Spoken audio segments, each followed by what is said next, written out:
الإنسان كيتواصل بجوج طرق: بالكلام وبالجسد. والخطير في الأمر هو أن الناس كيعطيو أهمية كبر لداكشي لي كيشوفو في الحركات ديالك كتر ملي كيسمعو في الكلمات ديالك. اليوم غادي نشرح ليك أهم الإشارات اللي كتخلي الآخرين يشوفوك ضعيف، وغادي نعطيك أمثلة واقعية باش تفهم مزيان. تجنب العيون.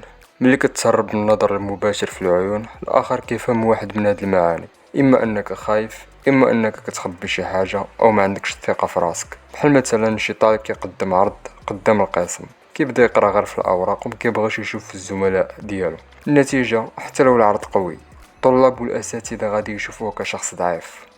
الحل هو أنك تدرب راسك وتشوف في عيون الناس على الأقل 3 ديال الثواني قبل ما تغير الاتجاه. الابتسامة المتوترة. الابتسامة اللي كتكون بلا سبب أو في مواقف ما كتستاهلش كتفقد قيمتها وكتبينك كشخص كيحاول يرضي الناس. بحال مثلا شي واحد كيضحك ابتسامة توتر في كل جملة في المناقشة، حتى لو كان الموضوع جدي الناس كيشوفوه ما عنده جدية وما يقدرش يعطيوه قيمة. الحل اخويا هو انك تبتسم غير ملي كتكون فعلا باغا تبتسم. الابتسامة الطبيعية كتزيد من الهيبة ديالك، والمتصنعة كتطيح من قيمتك. المبالغة في حركة الرأس. ملي كتأشر براسك بزاف وانت كتهضر أو كتهز راسك بزاف كإشارة موافقة، كيبان أنك باغي ترضي الآخر بزاف. مثلا شي صديق ديالك كيشرح وجهة نظر ديالو وانت كتأشر براسك بشكل مبالغ، هو من الداخل غادي يحس أنك تابعه وما عندكش الشخصية. الحل اخويا هنا هو بكل بساطة هو أنك تستعمل حركة الرأس بحال الملحة، شويه وبالاعتدال، حيت الماكله اللي درتي ليها بزاف ديال الملحه راه ما تقدرش تاكلها، واش فهمتي ولا لا؟ الانكماش الجسدي. ملي كتجلس او كتوقف والجسد ديالك مكامش، بحال مثلا كتحني كتافك، كتشبك يديك، كتحني راسك، هاد الشكل كيقول للناس انا صغير، انا ضعيف، ما عنديش حضور. بحال شي مثلا شي شخص دخل شي مقابله عمل وجلس وهو مكمش بحال شي واحد خايف، حتى قبل ما يهضر لجنة المقابلة قررت انه ما عندوش الثقة. الحل اخويا هو انك تجلس مستقيم، كتافك مرتاحين، راسك مرفوع. هادشي هذا كيخلي اي واحد يحس بقوتك. الصوت الضعيف.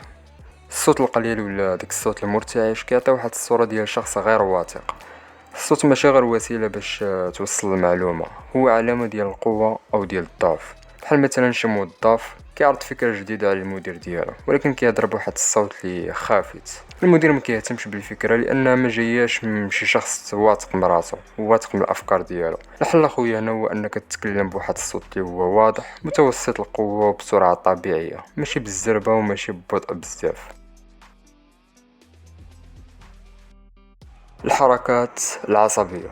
بحال مثلا هزان الرجلين بلا ما توقف، كتلعب بالشعر ديالك ولا بوجهك، لمس الانف او الفم، كلها اشارات كتقول انا متوتر، انا ما عارفش كيفاش نتحكم في راسي.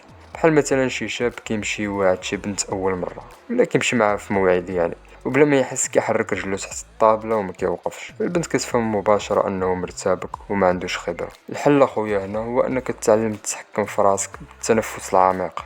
وهاد التنفس العميق دابا ندير عليه شي فيديو بوحدو، وحاول توقف اي حركه زايده ما عندها حتى شي معنى. النقطة الأخيرة، لغة الجسد اللي كتقول سمحوا لي.